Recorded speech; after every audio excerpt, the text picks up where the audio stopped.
Welcome to BAM It with John, Michael, and Mari, covering all things business, accounting, marketing, management, and IT.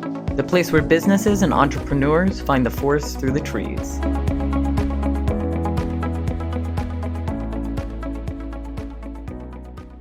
Hello and welcome to BAM It. This is Mari Peterson with Marketing Outpost, and of course I have here with me John Michael Cletus of Peridot Consulting. In today's episode, we are talking about nonprofit accounting and marketing. So, John Michael, do you have an interesting fact for today? My interesting fact can be, I guess, a little catered towards our local market here in North Carolina, that we have one of the highest per capita not-for-profits, or more not-for-profits per capita than almost anywhere else in the United States.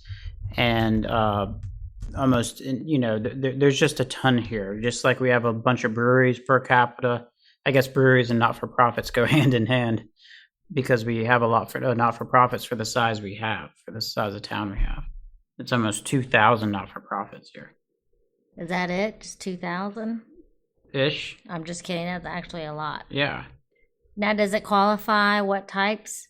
Well, yeah. I mean, there's 24% are 501c3, 38% are from government or general public support, 18% from some sort of investment, 12% churches, and 8% other. Okay, so my interesting fact is I'll take a wider scope picture of this and look at the national statistics. So from the Urban Institute, the National Center for Charitable Statistics, we see that back in 2015, there were approximately 1.56 million nonprofits registered with the IRS, and that was an increase of 10.4% over the last 10 years, since 2005. Yeah, I just want to say a lot of times, not necessarily clients, maybe once in a blue moon, but sometimes people will think they are figuring out a tax strategy by forming a not-for-profit. And I guess we can just start by saying, what is a not-for-profit? What is a not-for-profit? When you say a tax strategy, do you mean a savings? They're trying to save on their Well, dollars? they think, a not-for-profit doesn't have to pay tax. Well, my business is going to be a not-for-profit and I won't have to pay tax. That's, that sort of thing. Tax avoidance. Tax avoidance, I guess, and I'm dumbing it down a little bit. But a not-for-profit entity is a legal entity that is recognized by the IRS as tax exempt. You become a legal entity through your North Carolina or state Secretary of State, which makes you a legal corporation. But then the IRS are the ones that get to say, okay, you're tax exempt or not. It's you have to apply with them to be approved, and you have to basically qualify. There's a whole bunch of them. We can talk about some of them in a minute, but you basically have to be a qualifying organization for what they call exempt purpose. And easy examples of that are churches. Big examples of that are Goodwill, Red Cross, anything that's sort of giving back to the public, charitable causes. Other examples are associations, homeowners associations, clubs. You may be a part of a club. It doesn't have to pay tax. It collects dues. But then the question is that, when you put money, is it a tax deduction or not? And then that's a whole different thing. If you give money to your church, it's a tax deduction. If you pay dues for your bicycle club, that is not a deduction. So there's a whole bunch of nuances within not-for-profits as well. But a not-for-profit entity is basically an entity that still has reporting requirements with the IRS and still has legal requirements, and it can still be an operational organization with employees and have HR issues and all that. They just don't end up having an income tax liability, and in some cases a sales tax liability with the state, or they can be exempt of other taxes as well. So that's kind of a quick nutshell from the, I guess, tax standpoint as to what a not-for-profit entity is. Most people might start one out because they want to be part of a cause or something, but it's not a good tax strategy to do a not-for-profit entity. It's always surprising to me who out there is a nonprofit. So there's a lot of like youth league soccer clubs that are qualified nonprofit organizations. Yeah. There's a group that contacted me. They're a bird group, and I just thought it was a meeting for people to talk about birds, but no, apparently they do some sort of outreach and support, I guess. Well, and depending, I mean, if you're raising funds, so if say you're just wake up one day and said, I'm going to create this bird group, but I need, we want to do some expeditions and stuff and we need cameras. So everybody's going to give me $20 and we're going to put those funds towards this expedition. Well, theoretically, if you're not a tax exempt organization, theoretically that, you're creating a taxable event for yourself. You're collecting money, right? So what you want to do, these associations, you create a legal organization and you get the proper approval from the IRS, and then you can collect dues and do those dues for the exempt function purpose, which is this bird group. And if there's revenue, if you collected more dues than expenses at the end of the year, there's not going to be a tax implication on that. But there's a whole bunch of other nuances that get tagged along with that is, that association, for example, if you join that bird association and it's $20 dues, you don't get to deduct that $20 dues on your taxes. But if you're a church and you're raising money for the church, you do. There's a fine line between what is tax deductible and what is not, but they both are tax exempt organizations. So every time you see a tax exempt organization, it doesn't mean it's a charitable organization that is you get a deduction for giving them money, but it does mean that they are tax exempt. Well, so for example, I am a member of the Asheville Blue Ridge Rose Society, and it is a tax exempt organization. So my dues that I pay to them, I'm not allowed to deduct on my taxes. Yes. Are you asking or saying? Or... I'm asking. Yes. Okay. Yes, I'm not allowed to deduct that on my taxes. Correct. I Now, I mean... But now let's say that I give them, I go and buy a bunch of roses to contribute to their annual sale. What do I get to do with that? Well, I frankly don't know if that organization has to tell you if they qualify for tax deduction or not. If you're giving something to an organization that is not a 501c3 or a charitable contribution. It is. If it is, then yeah, sure. Then you can deduct the cost of those roses.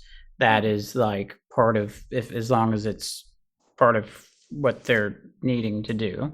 But if you're like part of a club, this birding club, and you buy them a bunch of roses to, just because you did, it doesn't mean that necessarily that organization has to be a tax deductible organization from the beginning for it to be a tax deductible gift to that organization.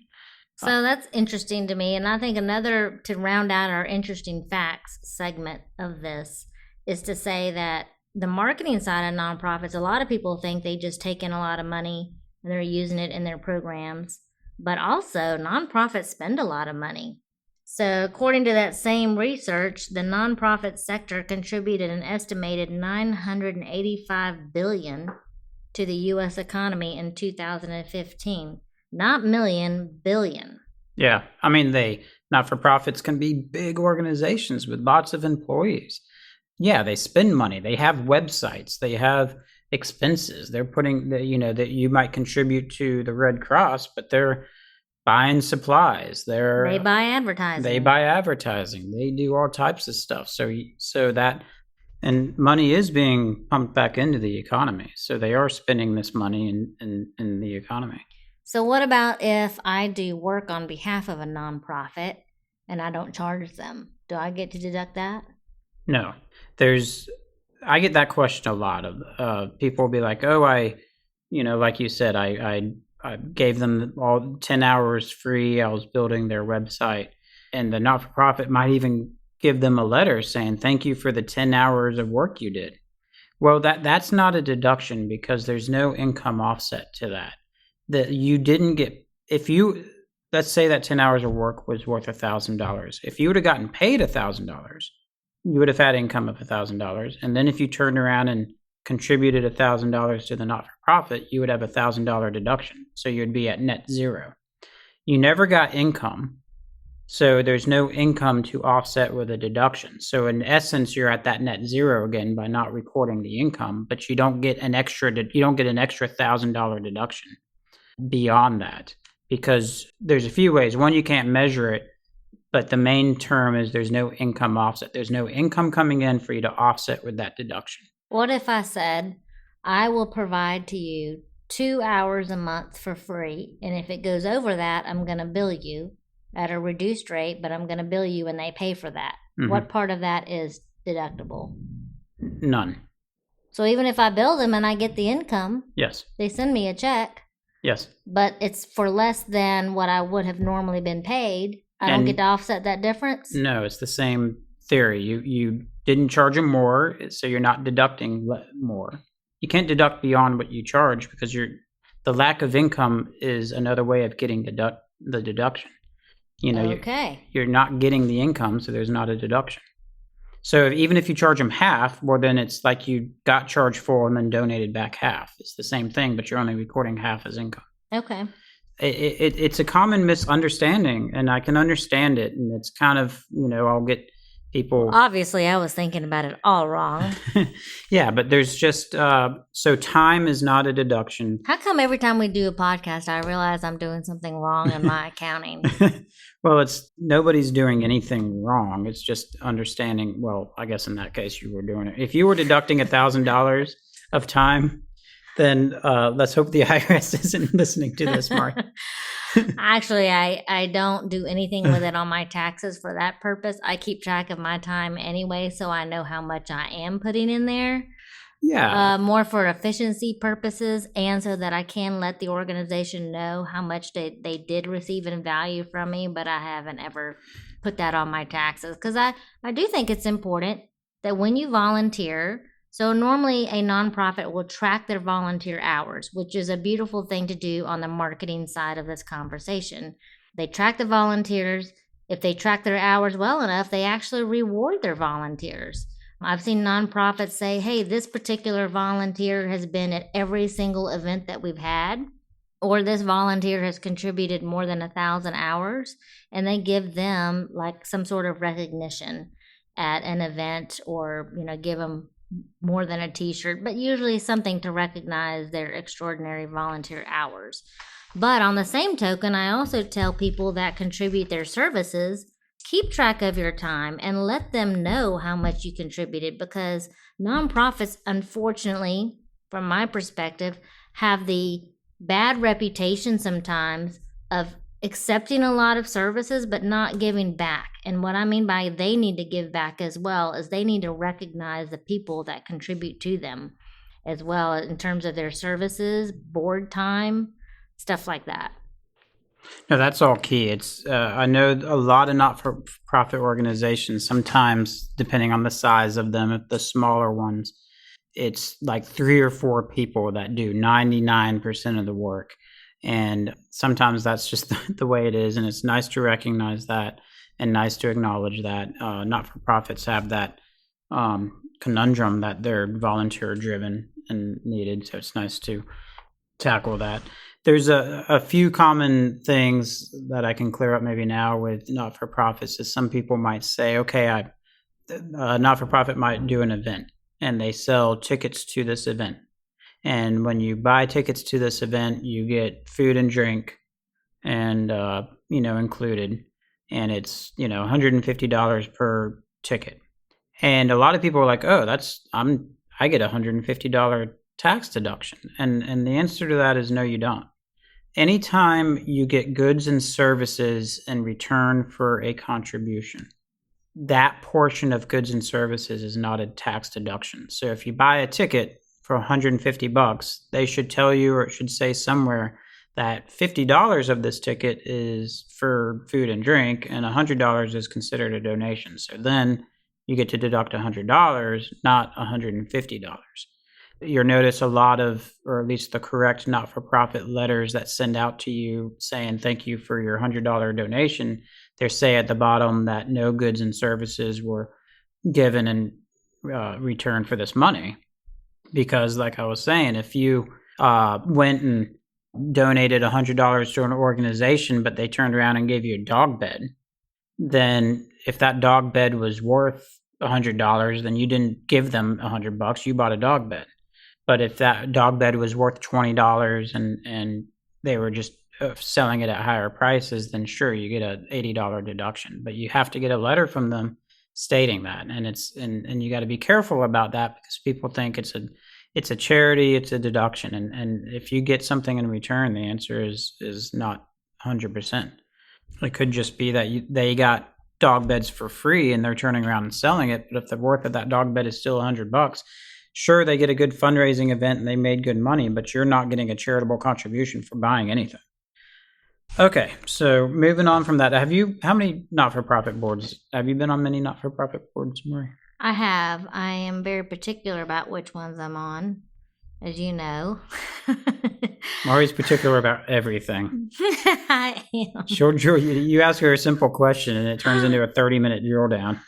Well, in a good way. Well, and the reason why I say I'm particular is that because a lot of nonprofits think about only their mission and their program. I admire that a lot, but there is a component where they need to think about their business, because a nonprofit is still a business, and they have just been entrusted with dollars from their donors or grants or whatever to do certain things. If they accomplish that, then they should be able to raise even more dollars and get more funds. But what I often see is a lack of accountability for that. And so that's kind of part of my vetting process. If I'm going to be a part of a nonprofit organization, whether I'm donating dollars or whether I'm sitting on their board as a volunteer, I want to see what kind of accountability do they have. Yeah. Well, that's good. I'm a little bit more of a pushover and a bleeding heart than Maury. And completely. What attracts me to not-for-profits is, first of all, what is it? What do they do? Obviously, is it a group of people I'd like to be a part of? And then also there's a networking component to it that attracts me. At any given time, I'm on anywhere from 2 to 4 not-for-profits boards. Right now, I'm the treasurer of 3 not-for-profits, and some of them are very organized with a CEO or a director, as they call it, and some are just volunteer driven by 2 or 3 people. I come in a lot as the accountant, and part of what I do or try to do is clean up their accounting infrastructure. A lot of not-for-profits have issues because the board might turn over every year. Their infrastructure isn't quite founded. A lot of them have embezzlement or fraud in their history because the treasurer did everything from collecting the money to, doing the books to writing all the checks because they're so small. And, like just with any fraud, and when there's opportunity, there's fraud. So there's a lot of fraud in these smaller ones or probably bigger ones or any organization to that matter. But that happens. So coming in and I clean up a infrastructure and not-for-profits to where if you're the one writing the checks, you should not have access to the accounting and the books, period. Generally, it's counterintuitive, but I come in, I'm the treasurer. I say I do not want any check writing authority whatsoever. I'll do the books. I'll do the independent oversight. The person writing the checks maybe would be the person that's accessible where the checks are needed. That way I can do some independent oversight, and then the president should get the bank statements mailed to their house if it's a small organization, or to their P.O. box, and the president should review those bank statements every month. The treasurer should report and do the accounting system, and then the secretary or the vice president or whatever is the one signing the check. So you kind of have a natural flow of internal controls there. Would you say that's probably the number one thing you see from the accounting side for nonprofits? Well, no. So, and theft and fraud is not the number one thing I see. No, not. What is the number one thing you see? Just the lack of a ongoing infrastructure. This treasurer did the books by Excel. This one did it on a green ledger. That one did it in QuickBooks. This one did it here. And the sometimes tax reporting. It's like, well, I don't know. Did we file a tax return? I don't know. Did we? There's a lot of just infrastructure that needs to be established and make it a little bit more turnkey to go from one treasurer to the other, or from one infrastructure to the other, because you are responsible for collecting money and dispersing that money, and that feeds into best practices of creating a budget. And what is a budget? A budget is what your expected income and expenses are and where that expected income and expenses are going to go. And generally there's bylaws within a not-for-profit that say, if, you can, only spend a certain amount over budget. And if it's more than that, you need board approval. And that's a good thing, because if you don't have that and the president just wants to go out and buy all this equipment because there's $10,000 in the bank, great. But now there's no more money in the bank and the board wanted to do a fundraiser that now they don't have money. There might not be anything wrong with that or a fraud. It's just mismanagement. So, but anyways, let's get back to why, if you're a for-profit minded person, why is creating a not-for-profit a terrible idea? Where some people might think it's a way to save tax. Like, why is it not a good way to save tax? Well, in one way, you're giving away the goose. When you create a not-for-profit, you don't have any ownership in that not-for-profit. It is not yours. It is board run, board managed. That board can decide they want a different director next year and you're out. And if this was your baby and you created this baby to save tax and the board didn't like you, then they can carry on with your baby and you're out on the street. But also, it's the IRS, let's just say, frowns badly upon somebody that has a for-profit motive and tries to use it as a tax exempt strategy. But the main thing is that people might be like, oh, I was thinking about going not-for-profit because it's for a good cause or something. And they may have a true heart behind it. And I'm just like, well, are you wanting, what is this your retirement plan? Is this something you want to retire with? And if the answer is yeah, this, I want to grow this thing and sell it. And I'm like, well, you can't do that in a not-for-profit. What about the development of what I would call a hybrid organization that I have seen over the last several years, where the mission is not profit, but they yet want to make a profit and distribute income? Well, let's take a break and I'll answer that when we get back. This podcast is brought to you by Peridot Consulting and Marketing Outpost. Peridot Consulting offers a new paradigm in accounting services. We work with individuals and businesses toward prosperity and financial happiness. Please visit www.peridotconsultinginc.com for more information. Marketing Outpost provides strategies to solve problems and strategies to grow your business. Please visit www.marketingoutpost.com for more information. Okay, so welcome back, and let's get back to my question I'd asked before the break, which was about hybrid organizations. And what I meant by that, they are mission driven, but yet they want to be able to distribute profits. Yeah, so basically that is just a for-profit organization. So it's a for-profit organization, but they sort of have a mission focus that aligns with a not-for-profit, and they will give certain amount of their proceeds to charity, that sort of thing. But it is a for-profit organization and you're hearing things out there, maybe people have heard B corporations, sort of a new thing that I've heard out there. And it's not like a new S Corp or C Corp or LLC. It's just a certification that these people are, green-minded or socially minded organizations, and they get this. It's totally just a certification that they're a B corporation because they're certified for that socially mindedness. But a hybrid organization is a for-profit organization with a charity focus or a charity element that they give to charities, or they may have a not-for-profit on the side that they contribute to, or something like that. Okay. Well, let's talk about, if I get a question a lot of just starting a not-for-profit. What do you need to do to start a not-for-profit? And the number one thing you should do is do your homework. You should just look at what you're wanting to do. What are the needs? You should look at, competition or if there's other organizations that are filling that need. That sounds like a business plan. Do a nonprofit business plan. Yeah, you do this nonprofit business plan. You do your research. You do your homework. I see that a lot because sometimes the thing that you wanted to provide, let's say it's a pet pantry, you might find that somebody else is already doing that. And maybe instead of forming your own, you should go collaborate with them so that you're not siphoning off of their group as well. So I see a lot of crossover sometimes in nonprofit organizations that don't realize, hey, there's about 3 other organizations that already do that. Yeah, there's a lot of organizations that do a lot of the same thing. And even in the, like, I know in town, I'm not going to mention any, but there's probably 3 in town that do the exact same thing.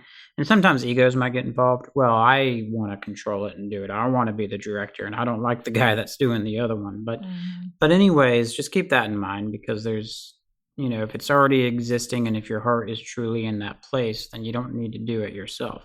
But yeah, do a business plan, figure out your mission statement, develop who you may or may not be on your board.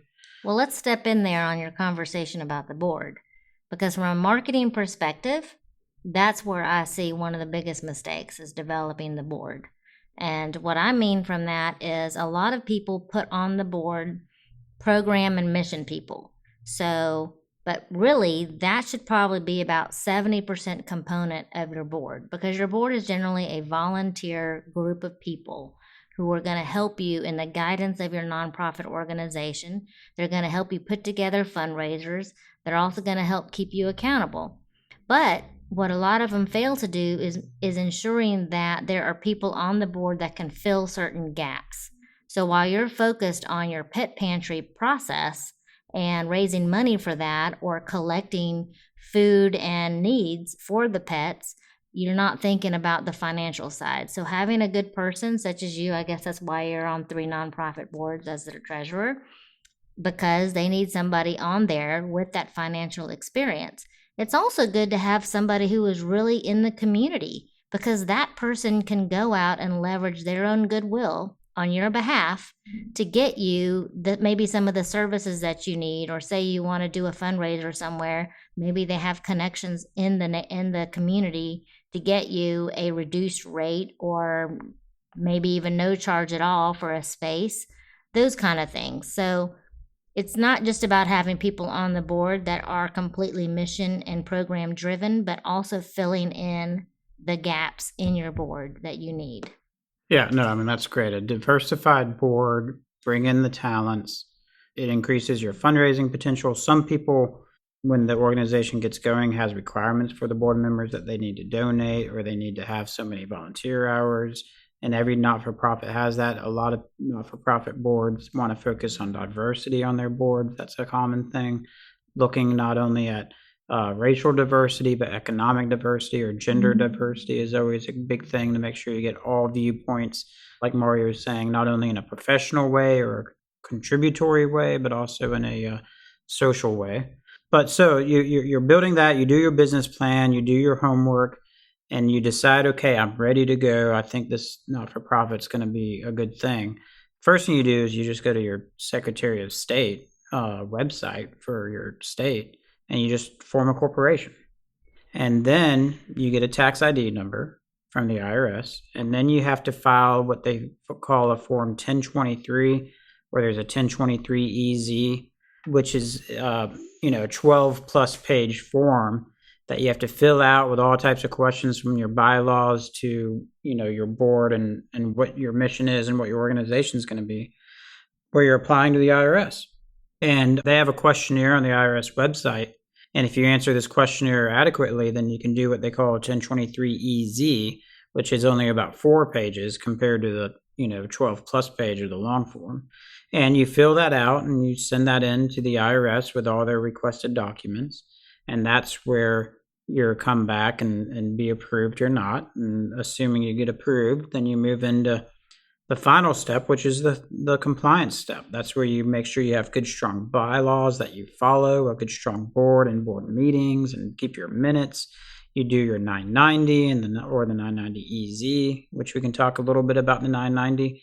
I always say the 990, it's the tax return that not-for-profits have to file. It's one of the biggest marketing assets to a not-for-profit, because anytime you have a big donor, they always want to see your 990. 990 has your mission. It has who your highest paid employees are. It has where the money goes, where it came.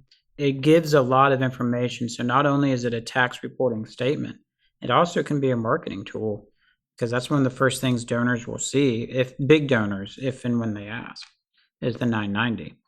But there's 3 different 990s. There's a 990, a 990 EZ, and a 990N. 990N, we refer to it as the postcard return. If your organization makes $50,000 or less, then all you got to do is check a box that you made $50,000 or less and mail it into the IRS. It's a postcard return, they call it. The 990EZ is if you make $200,000 or less, you just have to do that, and your assets are $500,000 or less. And then there's the 990, which is 12 plus pages in a much longer form. Sometimes with my smaller not-for-profits, if I know they're going to be doing some fundraising, and if they have to or not, we'll do the long form 990 just because of the marketing component, because of all the information it gives and how good it is. If they don't need to do it, sometimes we'll do it.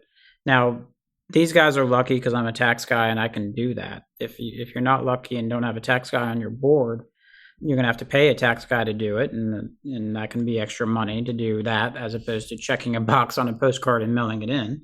So you can assess your needs. Or Well, kudos to you. All the nonprofits out there now are going to run out and go get an accountant for their board. Yeah. Well, it's a good marketing tool, and I do a lot of not-for-profit accounting, and I'm used to it. Well, I would say from a marketing perspective, the biggest thing that I see is how nonprofits handle donors. And there's several different types of donors out there. Usually, where I see this mistake is in nonprofit organizations that can't afford yet a full-time or in-house development director. A professional development director understands these nuances, but the smaller nonprofit boards that don't have that, sometimes I think they miss the boat a lot on the potential of what they could raise. So the distinction I'm making is that not every donor is the same. And there is a huge distinction between somebody that gives $100 annually versus somebody that might give $10,000 annually or higher. And so a lot of nonprofits don't separate those two. If you have a lot of little donors, you should have a really powerful CRM system. That's probably something that I would recommend as a marketing person for a nonprofit, where you can actually be able to identify and separate your types of donors. If you have a donor that consistently is giving you $10,000 a year, that donor should actually be treated differently. It's also different in how you go pitch to somebody.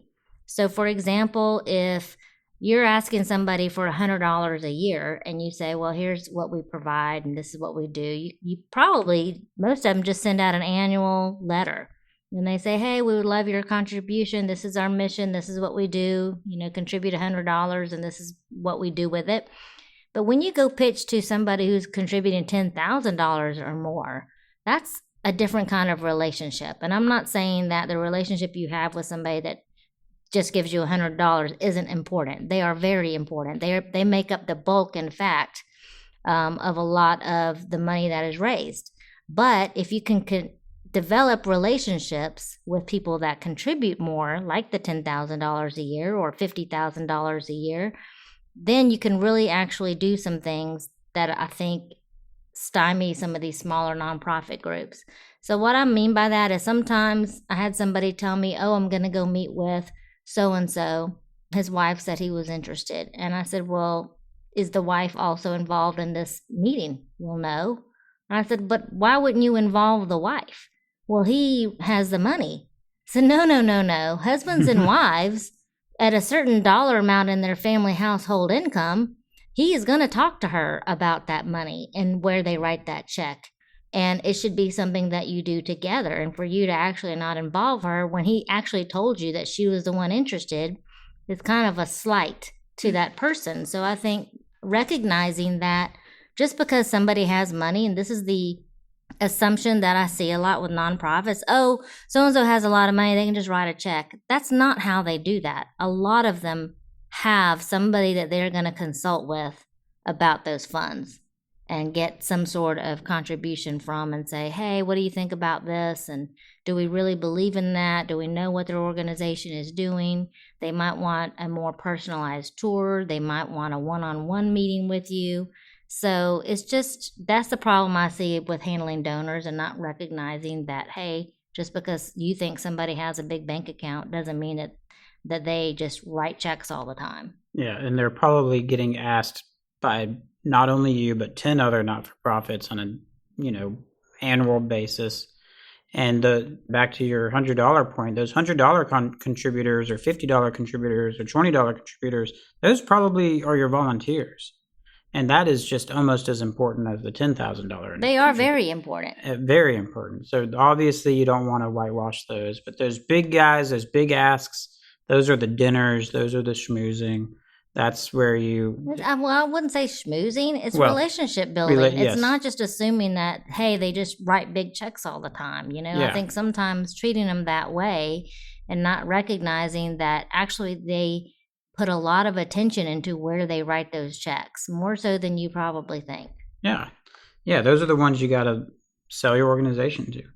You keep saying selling, but I don't like that word. Well, okay. Well, it's a relationship building. Inform your organization. A lot of times what they'll say is, how would you like to be involved in an organization? We know that you don't want to come and necessarily be passing out food at our next fundraiser, but instead, would you like to be involved in some other way? And that's usually a good ask. And it's surprising how many of them will say, yes, I do. And they have their own ideas. That's why you're the marketing person. I'm the dry accountant. I just didn't want it to sound like it was so cold and crass that you're selling yourself. No, I know. Okay. Well, I'll retract that. Back on some wonky stuff, you probably hear not-for-profit organizations are 501c3, but there's actually 501c1 all the way to 501c29. And that's how many different classifications there are.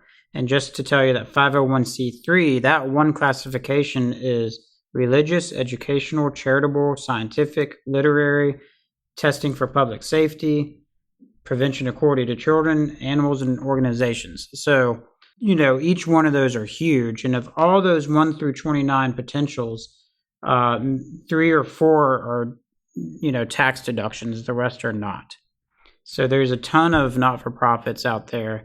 501c3 you hear a lot about. 501c4 is the civic leagues and clubs. So just keep that in mind. Just because it's a charitable contribution, it's not a tax deduction, but it does mean that maybe they're doing something good. That doesn't necessarily mean an income component to the IRS. But at the end of the day, not-for-profits are good. They're not as hard to create, but they are some hoops to jump through. They're great. There's tons of them. They're good for society.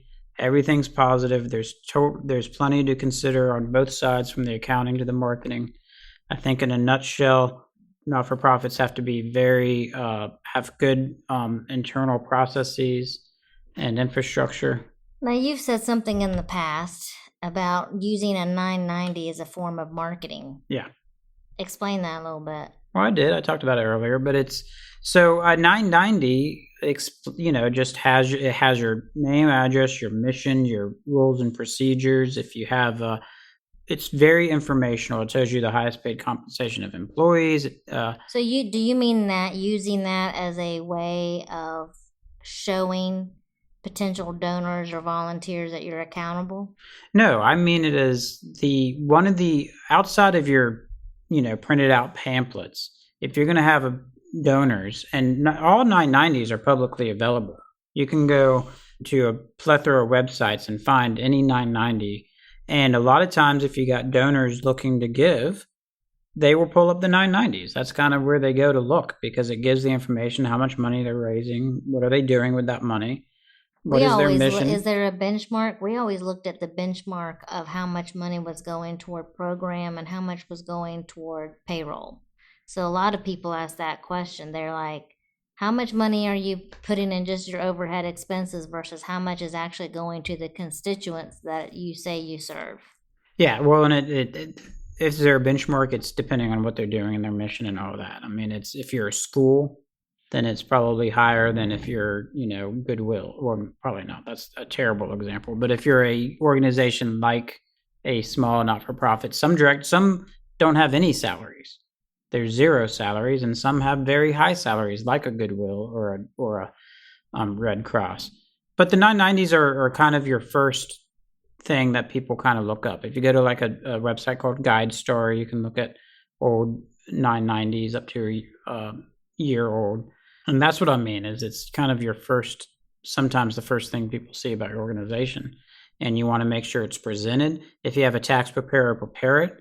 they're the tax guy. They're just taking your numbers and putting it on the tax form. They don't know if your mission was typed in wrong, or they don't know if your board's on there wrong, or they don't know if you have program service revenue or fundraising revenue if it's not spelled out. So make sure if you get one to review it and realize that it's a marketing tool more than a tax compliance tool. Tax-wise, the tax preparer may get it right and there's no outside income or anything, but from a presentation purpose, you might want to take your time and look at that. Okay.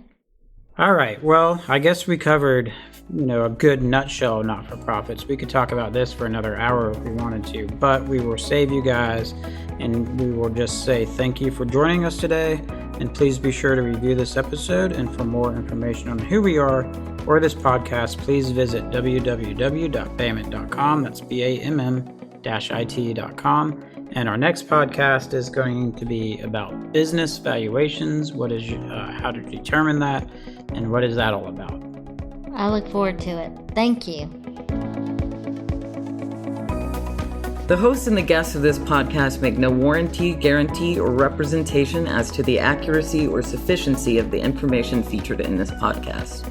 The information, opinions, and recommendations presented in this podcast are for general information only, and any reliance on the information provided in this podcast is done at your own risk.